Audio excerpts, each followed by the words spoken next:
Merci beaucoup. Vous avez accepté de répondre à quelques questions. Donc on va organiser peut-être la série de questions. Vous connaissez les principes pour ceux qui ont l'habitude. La priorité revient aux étudiants. Et puis ensuite, on accueille évidemment d'autres questions possibles du public. Mais personne n'est exclu a priori, rassurez-vous. Alors, je vais prendre d'abord 2-3 questions. Je vois M. Boris Garcia.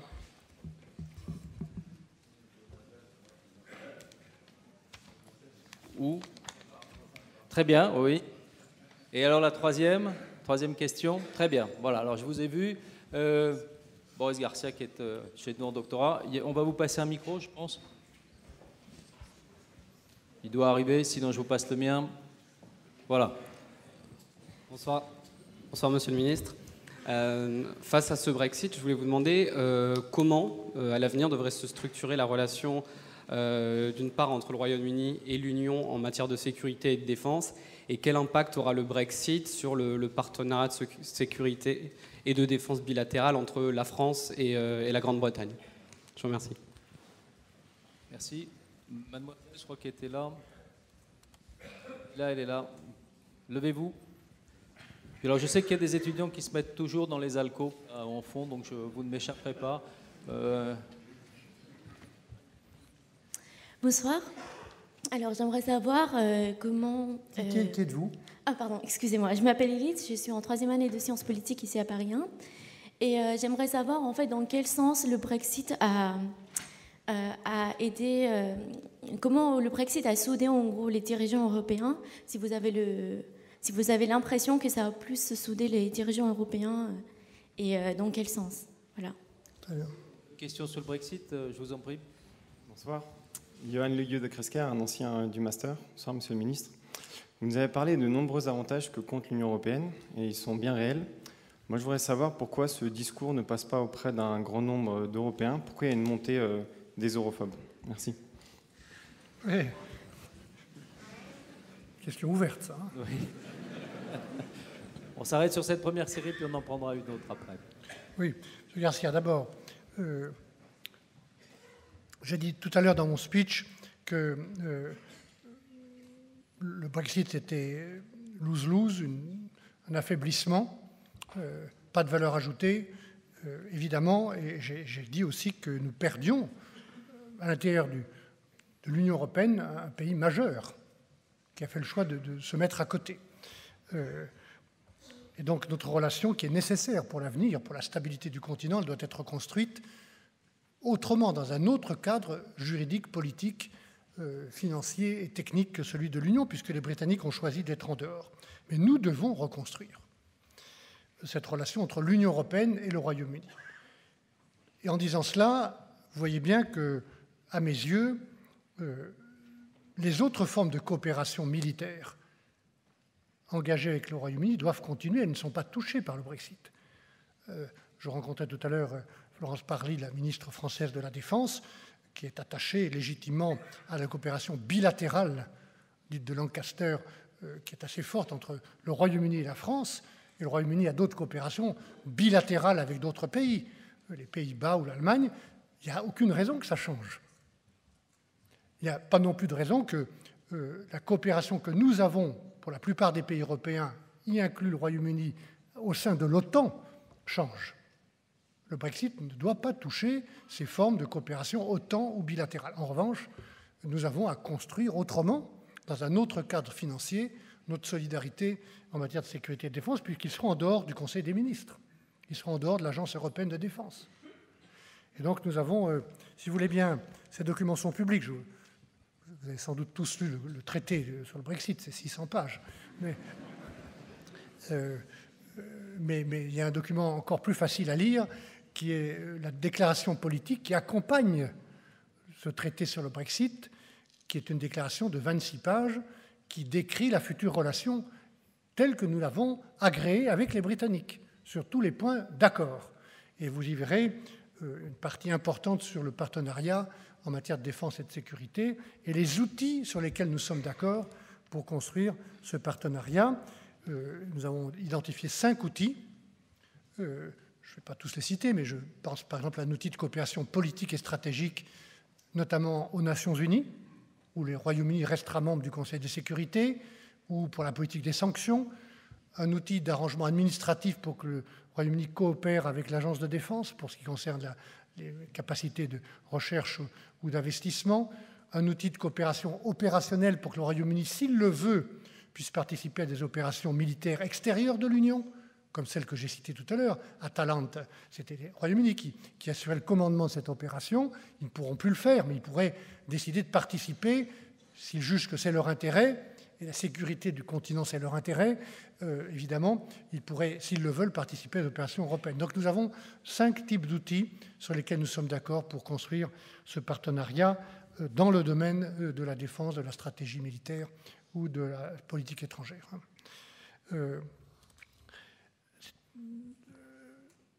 C'est une bonne question que vous posez. Celle-ci aussi était bonne. Hein, c'est pas, qu'est-ce que j'ai constaté au tout début de ma mission quand j'ai pris mes fonctions de négociateur en octobre 2016, 2017, pardon. Le référendum a eu lieu en juin 2016.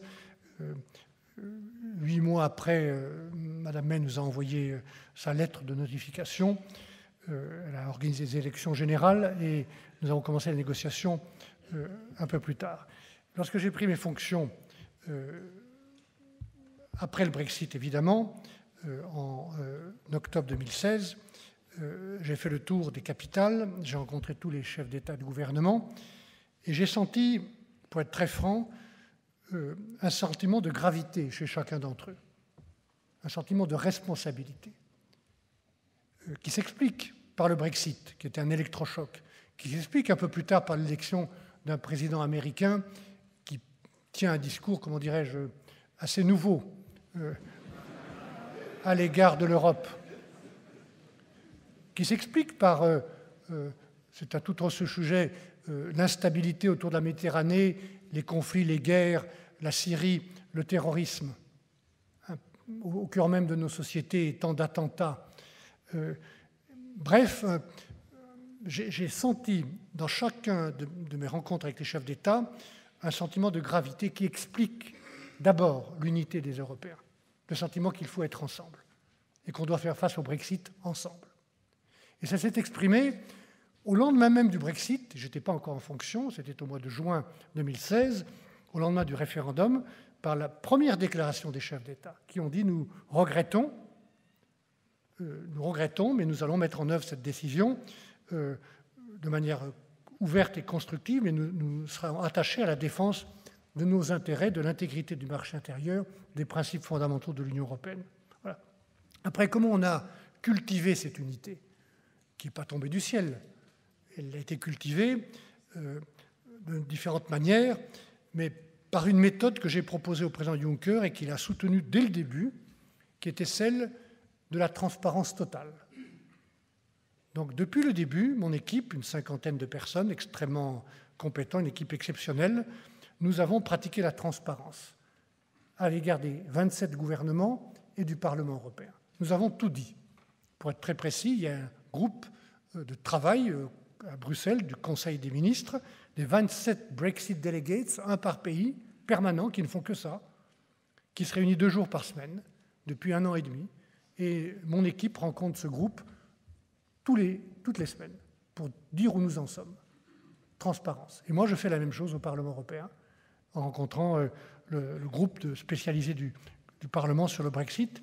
Et puis j'ajoute à cela une visite dans chaque capitale 1 fois par semaine, où je rencontre à nouveau le Premier ministre, les ministres clés, le Parlement national, comme je l'ai fait la semaine dernière à Lisbonne, les syndicats, le patronat.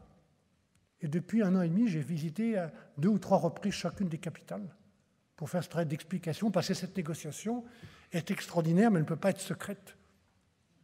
Elle doit être ouverte. Elle doit être ouverte. Voilà. Comment nous avons construit l'unité? Je pense qu'il y a cette unité qui n'interdit pas des débats, des appréciations parfois différentes, parce qu'il y a des intérêts différents, il y a des proximités différentes entre le Royaume-Uni et tel ou tel pays de l'Union. Il y a des pays qui sont beaucoup plus impactés que d'autres par les conséquences du Brexit, évidemment l'Irlande, mais les Pays-Bas ou la Belgique par exemple, le secteur de la pêche. Je pourrais donner plein d'exemples qui montrent des sensibilités différentes et normales, mais nous trouvons le moyen, par ces méthodes, de les mettre ensemble et de trouver une ligne commune, et nous allons continuer. Qu'est-ce qui explique cette vague qui monte d'ailleurs contre l'Europe? Ce n'est pas seulement une question de communication, même si c'est aussi une question de communication, et que les hommes politiques de droite ou de gauche dans chacun de nos pays n'assument pas toujours ce qu'ils décident à Bruxelles. À Bruxelles, mesdames et messieurs, ce n'est pas la Commission qui décide. La Commission européenne, elle propose. Elle propose des textes de loi, des directives, des règlements, des budgets, des débats. À qui propose-t-elle? Elle propose à ceux qui décident. Les deux chambres. La Chambre des États, le Conseil des ministres. Il y a plusieurs conseils des ministres par sujet que nous avons mutualisés depuis 60 ans. L'environnement, l'agriculture, les finances. Pas tout, pas l'éducation, pas la justice. Il y a des sujets plus ou moins intenses de coopération, mais il y a des conseils des ministres qui décident. Et puis la deuxième chambre, c'est la Chambre des citoyens, le Parlement européen que vous allez réélire en France comme partout au mois de mai. C'est eux qui décident.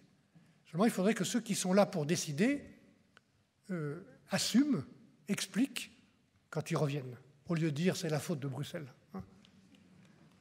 Voilà, ça c'est le premier point.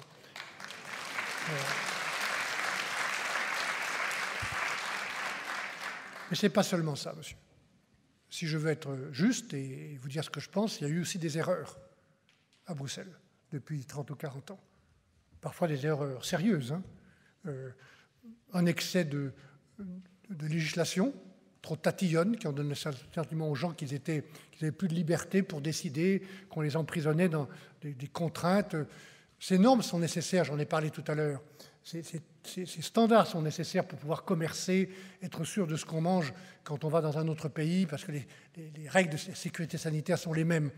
Mais probablement, il y a eu un excès de législation. Et M. Juncker, d'ailleurs, depuis qu'il est président, a diminué de quasiment la moitié, de 50%, le volume législatif produit par la Commission. Je pense qu'il y a encore des progrès à faire. Puis il y a des erreurs plus lourdes.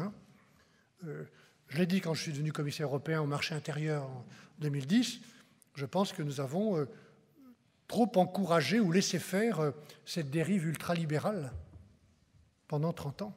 Au lendemain de l'explosion du monde bipolaire entre soviétiques et américains, la chute du mur de Berlin, le début de la mondialisation, le début des échanges libres, on a détricoté les outils de régulation, les outils de gouvernance mondiale. On a dérégulé à l'excès, de telle sorte qu'un certain nombre d'acteurs financiers se sont crus tout permis, parce qu'on leur a tout permis, notamment un certain nombre de banquiers qui se sont mis à produire des produits toxiques sans aucune gêne, à se payer des bonus insensés, inexplicables. Plus on reçoit de bonus, plus on prend de risques, et finalement, quand la banque fait faillite, c'est les contribuables qui payent. Ça suffit. Un certain nombre de ces gens doivent aller et vont aller en prison. J'ai d'ailleurs fait une loi européenne, qui est aujourd'hui en vigueur, pour criminaliser de tels comportements.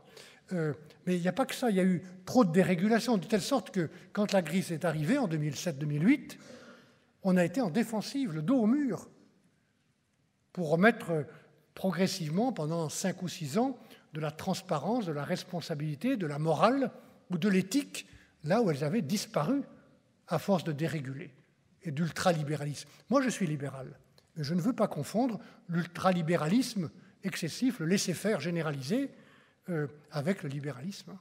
Le libéralisme, ça va avec des règles, avec de la gouvernance, avec des limites, et si possible avec un peu d'éthique et de morale. Voilà les erreurs. Je pense que maintenant, nous avons davantage les yeux ouverts, il me semble. Et les 5 ou 10 ans qui viennent vont être l'occasion de tirer les leçons. Parce que ce que je viens de vous dire, ça a été aussi une des raisons du Brexit. Le vote dans certaines régions, qu'on retrouve aussi chez nous, qui s'exprime dans des votes extrêmes, c'est un vote qui exprime une colère sociale, le sentiment d'être abandonné, qui est plus d'industrie, plus d'avenir. Il faut répondre à ça. Je vous l'ai dit tout à l'heure. Comprendre, écouter et répondre. Il y a des réponses nationales la France n'était pas obligée depuis 30 ans d'abandonner une partie de son industrie, la laisser filer. L'Allemagne n'a pas laissé filer son industrie, l'Italie non plus, les pays nordiques non plus, l'Angleterre si, la France aussi. Nous n'étions pas obligés. Il y a des réponses régionales, circuits de services publics, de transports, médicaux, les circuits courts pour l'agriculture, la couverture Internet. Et puis il y a des réponses européennes, je vous en ai dit quelques-unes, notamment à travers ces enjeux de la souveraineté. Voilà, excusez-moi de ma réponse un peu longue, mais aussi, je reviens à mon premier point, le débat public. Mesdames et messieurs, c'est pour ça que je suis content d'avoir répondu à votre invitation, Louis.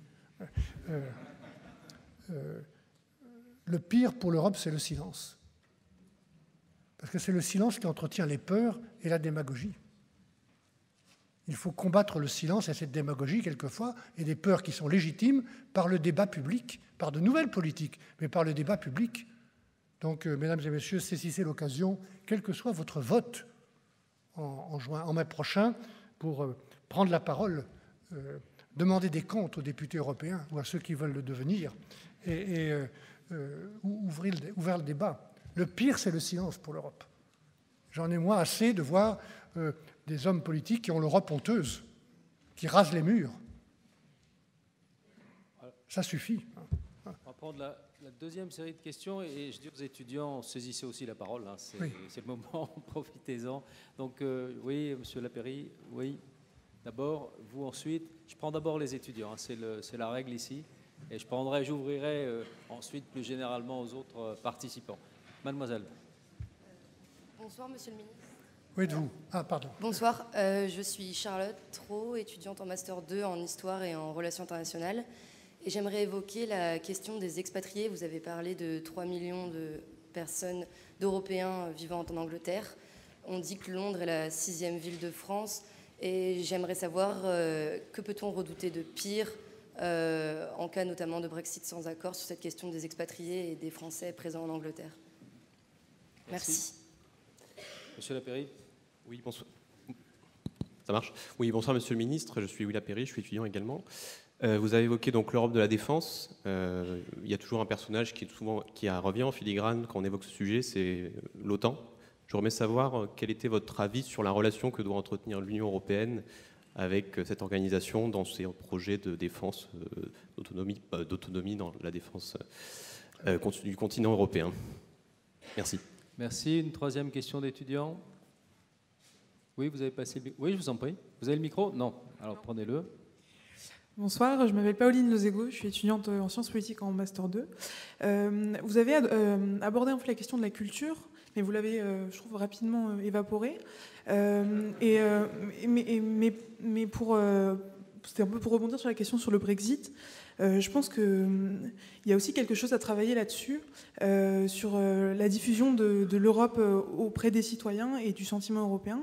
C'est un peu un sujet dont on parle régulièrement, mais je pense que ce serait important à mettre au devant de tout ça. Par exemple, quand on voit Poutine, alors effectivement, il y a il avance sur plusieurs plans, mais il y a aussi le soutien populaire qui est derrière et qui le porte. Et je pense qu'un projet européen sans les citoyens derrière, c'est aussi problématique. Donc voilà. Très bien. Merci beaucoup. Alors, les expatriés. Je répète, 4,5 millions de personnes sont concernées et sont inquiètes pour leurs droits de résidence, leurs droits sociaux. Et ça va sur des sujets qui sont de vie quotidienne. La couverture sociale, la sécurité sociale, la portabilité des pensions, etc. Nous avons sécurisé ces droits au maximum avec les Britanniques dans le projet de traité. Évidemment, pour donner une garantie à ces droits, il faut que le traité soit adopté. C'est la meilleure garantie que les citoyens pourront avoir, c'est que le traité soit ratifié des deux côtés, Parlement européen, Parlement britannique. Et nous n'y sommes pas encore. Je précise bien pour que les choses soient claires qu'il s'agit des droits acquis ou qui seront acquis jusqu'à la fin 2020. Après, un citoyen, si votre petit frère va plus tard à Londres pour travailler, pour étudier, après 2020, 2022, 2023, il sera encadré par la future politique d'immigration du Royaume-Uni qui sera très différente et qui ne sera jamais aussi favorable que celle d'aujourd'hui, qui est liée à la liberté de circulation des personnes parce que le Royaume-Uni est dans l'Union. Nous avons sécurisé tous les droits pour chacune de ces personnes, 4,5 millions, leur famille et pour la durée de leur vie. C'est un vrai résultat positif. Et c'était notre priorité, celle du Parlement européen. Évidemment, s'il n'y a pas d'accord, ce qui est prévu dans ce traité tombe. Et donc, il nous faut travailler autrement. Je ne vais pas me mettre dans cette option-là, puisque ce n'est pas la mienne. Mais ce que je peux vous dire, c'est que du côté britannique, je crois que Mme May en a parlé aujourd'hui, comme du côté européen, ces droits des citoyens, les droits acquis, resteront la priorité. Du côté européen, le Parlement est tout à fait soucieux de préserver ces droits. Pour ce qui concerne les compétences européennes, par exemple, il y a une directive européenne qui encadre les droits des citoyens des pays tiers qui sont en longue durée, depuis longtemps, sur le territoire européen. Il y a une garantie pour ces personnes.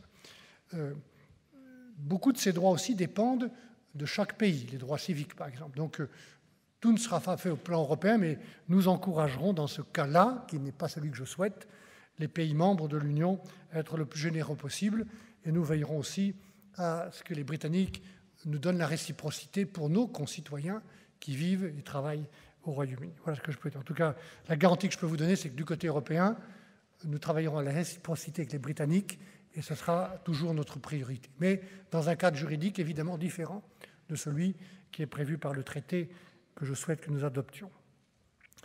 Europe de la défense OTAN, je vous ai dit tout à l'heure que, de mon point de vue, il n'y a pas du tout de raison que ce que nous faisons ensemble dans l'OTAN, pour la quasi-totalité, pas tous les pays européens, mais beaucoup d'entre eux ensemble, soit modifié. Et s'agissant de la relation entre l'OTAN et l'Union européenne, je crois que le temps où on pensait à une forme de concurrence, on pensait que développer l'Europe sur le plan de la défense, c'était affaiblir l'OTAN, ce temps-là est révolu, franchement. J'ai beaucoup discuté avec le secrétaire général de l'OTAN actuel et les prédécesseurs. Je pense qu'ils se rendent compte que si les Européens ne s'organisent pas d'abord entre eux pour augmenter leur capacité militaire, leur capacité d'agir ensemble, c'est l'OTAN qui est faible. Et donc la ligne, monsieur, est celle que j'ai rappelée du fameux texte de Saint-Malo, Chirac-Tony Blair, une Europe de la défense autonome et solidaire, autonome et complémentaire. Ça veut dire capable d'agir par elle-même. Dans certains cas, il faut que les Européens puissent se dire à tel ou tel endroit de la proximité de l'Europe, nous devons apporter un soutien, stabiliser, sécuriser, maintenir la paix par nous-mêmes. On n'a pas besoin d'autres partenaires.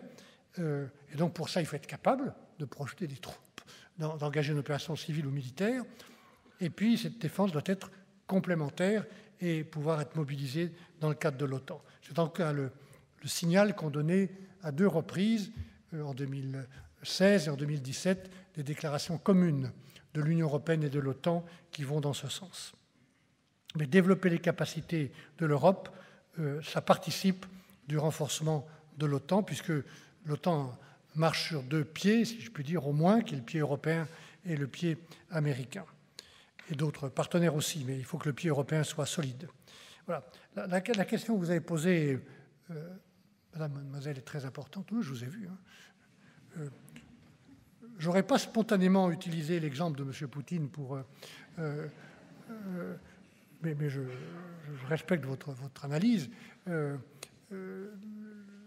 pense en effet que le grand danger pour l'Europe, c'est le silence et le décrochage de la confiance ou de la compréhension des citoyens.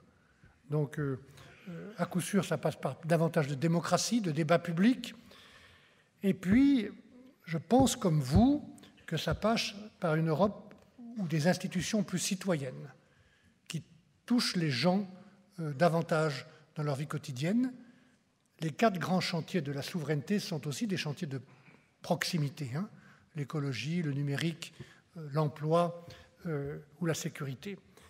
Mais on doit aller plus loin, comme nous l'avons fait sur un des programmes culturels les plus exemplaires de l'Europe, qui est Erasmus.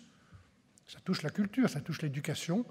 Je pense que l'Europe, malgré ses difficultés, malgré ses crises, doit investir davantage dans la jeunesse, dans l'éducation et dans la culture. Tout à l'heure, vous avez compris que je plaidais sur le modèle du fonds Juncker, qui a mobilisé jusqu'en 2022 500 milliards. 500 milliards, ce n'est pas des discours, ça. Ça concerne notamment des dizaines de projets en Europe, et des milliers de projets en Europe et des dizaines de projets en France. Je pense que sur le même modèle, on doit pouvoir emprunter ensemble pour investir ensemble, notamment sur tout ce qui touche à l'éducation et à la culture. Voilà ce que je pense, dans les prochaines années. Alors, je vais prendre un autre ensemble de questions. Tout à l'heure, vous avez évoqué les aspects industriels. C'est aussi l'occasion pour moi de remercier toutes les entreprises partenaires qui nous soutiennent et la Fondation Saint-Cyr, qui sont évidemment complètement intéressés à ce débat et à la consolidation de la base industrielle de défense. Alors, prochaine question. Je vous en prie, vous, monsieur. Et puis après, et je vais ouvrir un peu. Simplement une contrainte, c'est que je vais aller reprendre un train. Oui, mais c'est le dernier. Je vous en prie. Bonsoir, monsieur le ministre. Je suis Victor Arnaud, je suis étudiant en master en histoire. Je voulais avoir votre avis. On entend en ce moment beaucoup Tony Blair parler d'un second référendum. Je voulais avoir votre avis sur un éventuel second référendum. Merci beaucoup. Je crois qu'il y avait une question. Vous parlez au Royaume-Uni? Oui, au Royaume-Uni. Pardon. Alors allez-y. Je vous en prie. C'était la même, mais il y avait une deuxième partie. Et la deuxième partie, c'était si vous êtes favorable, si vous estimez que l'idée d'organiser un second référendum est une bonne chose, comment expliquez-vous que Theresa May ait autant de mal à pousser davantage cette idée?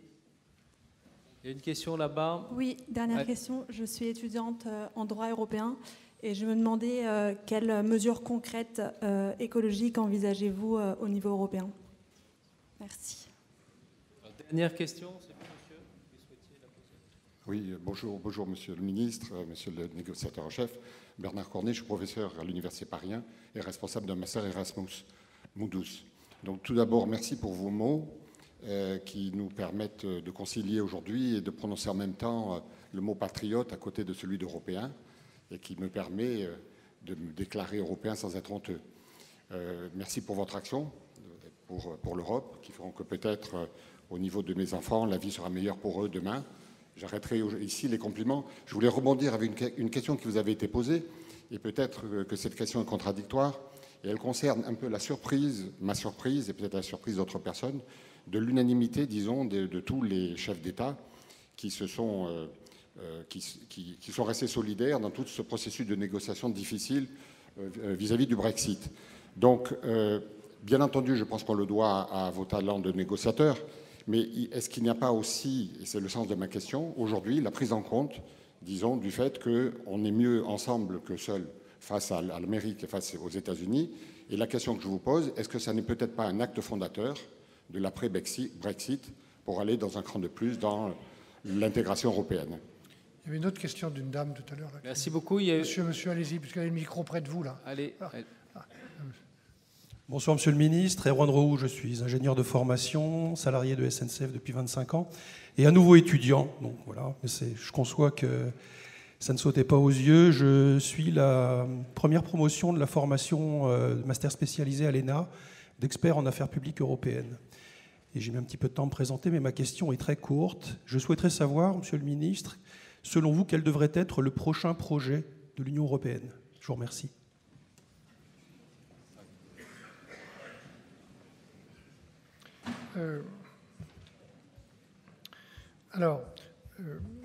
Je vais vous décevoir sur la première question concernant le deuxième référendum, parce que je me suis fixé une règle comme négociateur. Ce n'est pas mon rôle, mesdames et messieurs, de faire des commentaires sur la vie politique britannique et le débat interne au Royaume-Uni. J'écoute tout le monde. J'ai reçu tout le monde. 3 fois M. Farage, 1 fois trois fois M. Corbyn, pardon, 1 fois M. Farage.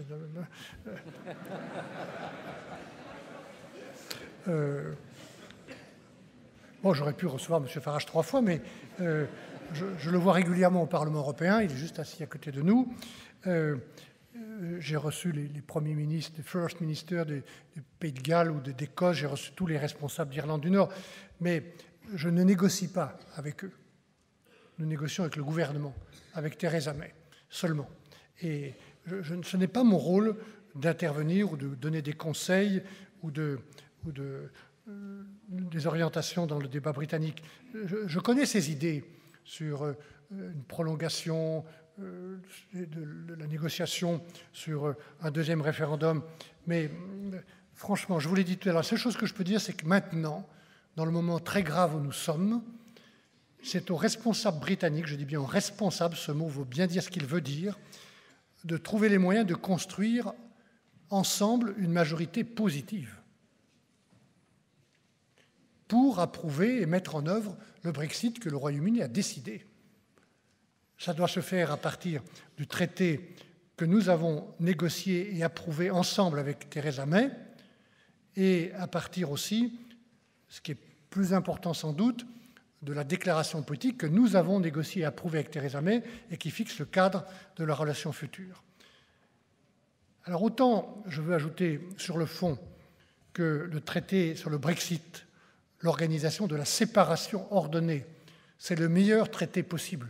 600 pages qui donnent de la sécurité juridique partout et dans tous les domaines et à tous ceux qui sont inquiets de l'instabilité ou de l'insécurité créée par le Brexit.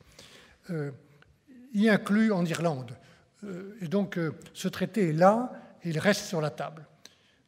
La déclaration politique, qui elle est une déclaration politique et n'a pas la nature d'un traité, elle peut évoluer dans les jours qui viennent. Nous sommes ouverts. Nous respecterons de toute façon les principes fondamentaux de l'Union, l'intégrité du marché intérieur, les 4 libertés indivisibles, l'autonomie de décision des 27. Ça, c'est mon mandat, fixé par les 27 chefs d'État et de gouvernement. Mais dans ce cadre et sur cette base, si pour cette relation future, aujourd'hui nous avons prévu, c'est le point d'accord entre les Britanniques et nous, un accord de libre-échange, par exemple pour l'économie. Si les Britanniques veulent être plus ambitieux qu'un seul accord de libre-échange, c'est possible. Nous serons aussi ambitieux. Nous pouvons accompagner plus d'ambition dans le cadre de nos principes. Donc voilà, donc cette déclaration politique, nous pouvons, dans les jours qui viennent, si le Royaume-Uni le souhaite, y retravailler avec eux pour la rendre plus ambitieuse. Voilà. Mais je ne veux pas, pardonnez-moi, aller plus loin dans l'analyse de ce qui se passe à l'intérieur du débat politique britannique. Sur l'écologie, mademoiselle, je vais peut-être lier votre question à la dernière qui m'a été posée, parce que c'est ma réponse. J'ai indiqué un certain nombre de pistes tout à l'heure, de mesures concrètes, au-delà de ce qui est déjà fait. Je pense que si, dans le prolongement du fonds Juncker, on amplifie et on continue cette forme d'investissement commun en empruntant ensemble pour investir, une grande partie de ce nouveau fonds devrait être orientée vers toutes les technologies qui nous assureront notre autonomie stratégique en matière d'écologie et d'efficacité énergétique. Je pense que, en relayant l'effort, en amplifiant l'effort de chaque pays, nous devons investir massivement dans l'efficacité énergétique. Je vous l'ai dit parce que je le pense profondément. Le kilowatt qui coûte le moins cher, c'est celui qu'on ne consomme pas. Nous avons partout, dans tous les bâtiments publics, comme cette université, M. le Président, c'est pour ça que vous avez réduit le chauffage un peu. Mais n'expliquez pas vos contraintes budgétaires. Dans tous les bâtiments publics, dans les bâtiments privés, dans nos logements, nous avons des réserves incroyables d'économie d'énergie.